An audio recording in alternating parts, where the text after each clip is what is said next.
గడ్డేసి government subsidy ఇచ్చి ఇప్పుడు నువ్వు వేసే దానికంటే ఇంకా ఖర్చు తక్కువతో నీకు సరఫరా మీ ఇంటికి వచ్చి ఇచ్చేస్తారు.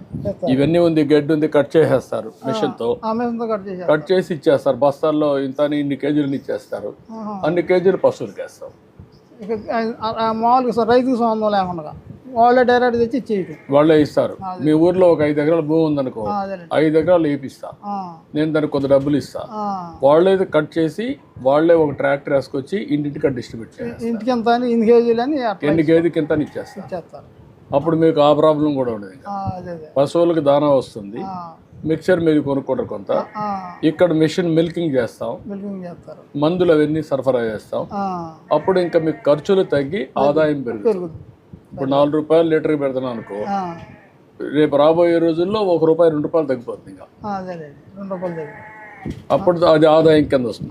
అట్లా కొంచెం మీలో ఏ విధంగా చేస్తే మీ ఆదాయం పెరుగుతుంది, పేదవాళ్ళకి